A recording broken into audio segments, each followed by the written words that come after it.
Marhaba, and how's it going, everyone? I've always envisioned creating a space to truly explore well-being and how can it effectively applied in your life and the corporate world. And that's exactly why I launched this podcast. So welcome to Yuwab. We live in a world filled with distractions, uncertainties, and Yuwab will offer answers designed to bring specifically those to you. It will bring clarity, it will calm your mind, and hopefully you will be having much more empowerment in your workplace, and you will live in a state where you can unlock your full potential.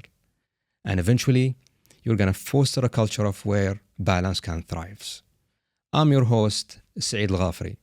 You can find me on LinkedIn for more tips and insights. You know what? That's it of the intros. Khalas, let's go into the topic today. Today's topic is all about well-being. You know, sometimes this topic is underestimated, yet it's super powerful. And I see how corporates and even individuals undermine this specific topic. It's so powerful and it's so potential. And trust me, it will transform how we work and lead for better. You know what? By the end of this episode, you'll have a clear understanding of what really well-being truly means. And that's so vital. And how you can embark that in your journey to become a much more aware and a much more well-being leader. So, what is really well-being? At its core, it's about cultivating positive behaviors and emotions, where that could be happiness, satisfaction, or any of those uplifting feelings. You know, as simply put, well-being is about thriving and being well in all aspects of life. But you may wonder now, you know what, Saeed, we all want to be happy. So where shall we start from? Let me share with you how you can begin. During my coaching certification, I've learned a transformative framework designed to unlock your full potential. And this is by fostering well-being in its core. And it's called the bulletproof approach. That specifically revolves around four main essentials when it comes to the mindset. The first one is the physical aspect, emotional aspect, spiritual, and then mental. You know what? Believe me, it all begins from within. And to bring this to life, I'll share a personal story that specifically happened to me and centered around my careness about well-being. This all happens to me in 2012. You know, at that time, I was at the peak of my life, I would say. I was doing a lot of things, you know, married, family, work. I was doing my MBA. So many things were happening. I remember I used to come to the office, stay afterwards, and then go home. And one day, I just really got sick. Really, I just got specifically sick. And it hit my gut. You know, usually anything I juggle in my life, I always refer to my gut. And now my gut is sick. So immediately I saw a doctor. Everyone's, when anything happened to you, you go and see a doctor. So I saw a doctor, and then he told me, you know what, Say, there's a problem with you, and I need to do some specific checks. I said, okay, perfect, let's do it. So we did it. Eventually he said, you've got some infections and you're sick and you need to take care of yourself. And honestly, he gave me some antibiotics. 1 week passed, nothing changed. I'm still sick. I went to another doctor, which is normal. You go and check for a second opinion and seek help. That second doctor told me something completely different. And honestly, I lost hope in doctors. I went to the last one, and then the last one told me, Saeed, you know what? You've got something called undiagnosed digestive disease, which is basically, you know what? Just live with it.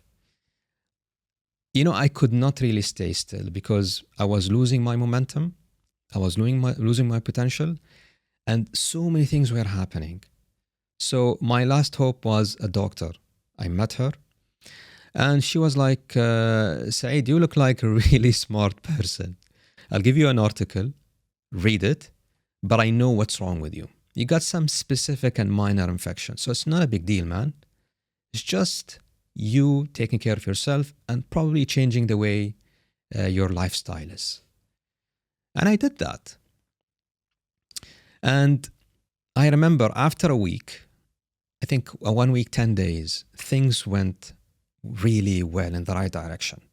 And I loved it. So I didn't have much pain in my stomach, which is great.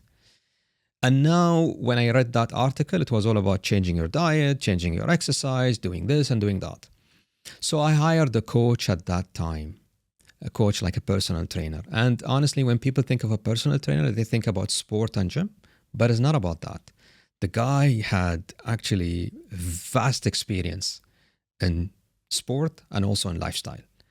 And that I've learned a lot from that person. In the beginning, it was very tough, but again, I'll tell you what happened. So I hired the guy and I told him, you know what, coach, I want to gain weight, I want to have muscles, and that's my target. And by the way, that's my lifestyle. I want to be strong, etc. And he asked me some specific questions. What are you doing today? I told him I'm taking antibiotics, I'm taking medications, etc. All right, great. How's your work? That's my work. And the first thing he told me, Saeed, listen, you have to believe me, that's a process. And that's where people go wrong. They want a quick fix. But it's all about being in that process. So I went through the process. 1 week passed, and then he called me and he said, Saeed, now we need to clean you up. We need to detox your body from all the antibiotics you took and all the medications. And you have to listen to me. That's your diet. Follow it strictly. And I did that. So 1 week passed, second week, third week. And you know what? I felt great. I really felt great. Work was great. I was doing very well. I was achieving my tasks on time. Family life was great. Everything was okay. One thing was not going very well, which is I lost a lot of weight. And listen, you know what? For a skinny guy like me, you notice that. You know, when I lose 1 kg, it's a big deal for me. And you can notice that. How about 6 or 7? And that's exactly what happened. 1 month passed. I could not really fit in my clothes. Can you imagine? And I had to basically buy new clothes. And that was not the problem. The problem was the people around me noticed that there is something wrong with me. So my mom, every time I go and see her, Saeed, you have to eat. And she feeds me and she gives me more food and more. I'm like, I don't want to eat. I feel good. I feel great. Don't worry about it, mom. And even at work, when people see me, they're like, what's wrong with you? Are you sick? But I was actually feeling fantastic. It took me some time, but then I couldn't. So I called my coach and I'm like, you know what, coach? I think you're fired. Straight away. And that happened by email because I didn't have the gut to call him and do that. He's really knowledgeable and I really valued the time we had together. And then he said, let's jump into a call. So I called him and he said, Saeed, really, why do you want to fire me, man? It's not like I need work, but why? I want to understand. And immediately what happened is that I told him, listen, that's really what's happening to me. You know, society is noticing. I don't like it. And he asked me a very simple question, yet super powerful. He was like, Saeed, how do you feel? I told him, I feel the best now. Are you okay? How strong are you? I told him, I'm very strong. I'm okay. I got over what I had. And that was after only 3 months. Can you imagine? 3 months. And he was like, then what exactly do you want? You came to me and you asked to basically, you wanted to gain weight, but that's not exactly what you wanted. Your life is demanding now and it requires a complete change. And the first life lesson that I've learned from him is that as we age, we have to change. We have to change the way we live. We have to change our lifestyle. Because, when you grow up, when you are older, you're not the same when you are younger. You had energy, you had everything going very well for you. And that's something I learned and I want to share that with you. And then after the call, I really ended up not firing the guy.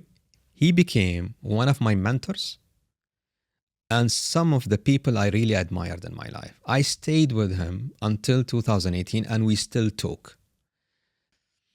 And that's my story. Uh, and let me just remind you of the four mindsets that I just mentioned. The physical, and that is basically your nutrition, the way you take care of yourself, your energy. The second one is emotional and how you are approaching the world. How is your relationship? How is your emotional intelligence? And that's very important because that's you facing the world, facing the external environment. The third one is actually my favorite, and we always ignore it, is the spiritual part. Could be your religion, the values, when it comes to companies, or also personal. The purpose, strategies, it's all your existence. Why do you exist? And the fourth one, this is basically your mental state. How are you doing? All right? Do you have the productivity aspect? Do you have clarity? Are you focused? And every time there's something wrong in my life, I always go back to the four mindsets that I mentioned. And even on a personal level and the way I lead. And you know what? I always notice that when it comes to a person or companies, and that's something that I've learned, we always jump to a quick fix. And we should not really do that. Really shouldn't do that. We should always be patient, have the tolerance, go back, revisit the core values, and just be with yourself. Be it a person, be it a company. Don't really jump into a new strategy. Don't really jump into hiring a new coach. Don't really jump into, I don't know, doing something. Go back to your values. Go back to yourself. And then you will understand what needs to be done. Now, just for you to understand what to do about it in the future and how can you apply well-being in case something is not going well for you. Always start from your mental mindset. Do you see yourself producing more? Do you have the clarity? Are you really focused? Start there. And then just journal. I'm one of those guys who love journal and write about it or speak to someone about it or just record a voice note. Do anything as long as you record it. And then once you do that, you will understand what mindset you are in. Once you do that, go to the spiritual part. And what's really lovely about your spiritual part is it could be your connection, your religion, connecting to someone much more powerful in life. In companies, it's your values, the purpose, and then you can notice how the culture are in the companies. And that's the mental part when it comes to companies. What I love about companies is it's just a bunch of people coming together, and then it forms the culture that they need to basically work together. It's the glue that holds everything together when it comes to companies. So always start from the mental space when it comes to a personal level. Always start from the culture and see how people, then go to your values. Once you connect with these two things, which is very much how you feel, very much what your company wants to basically be, then you will know the solutions. It's very simple. You will know exactly that I need to do this. I need to do that. You know what? I need to basically hire that person specifically because it's linked to my values. And that's the mindset I need to have eventually. Once you have those in place, then it becomes very simple. Then by having that, you will understand how to approach the world. And that's the emotional part. You will be great in your relationships because they again tap into your values. You will have a much more better way to manage your emotions. You will have a much more better way to have stress. And trust me, you will have stress. But once you are linking the physical part, which are the skills, the capabilities, people, you will have the tools to tackle stress. And that's the beauty about this framework. This framework is exactly what you need for yourself and for your companies. Sometimes in life, and that's exactly what happened to me in my story, is that I always went back to my values. I always went back to my purpose. I always went back to that spiritual part. And that's something that we have to do. Feedback, reviewing, going back, and something very important, reflecting. This is something we have to do. You do it on a yearly basis, you do it on a quarterly basis. We need to reflect back on the values. We need to reflect back on the spiritual part. And then see what's really happening. How are we doing there? How are we doing here? Do we need to recalibrate? Do we need to maintain this? Should I add something new? When it comes to companies, it's very simple. It's the annual strategic review process where you review what really happened, what really went good, what really went not so good, and then plan for the way forward. You know what? I'm a CEO, and CEOs usually don't do anything. They just go to work and do nothing. I mean, I'm just joking.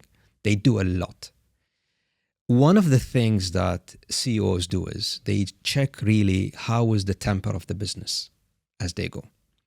And that's how you can apply well-being in work. A CEO role today is not to go and do the everyday thing, is for them to go and manage people and manage the culture that they aspire.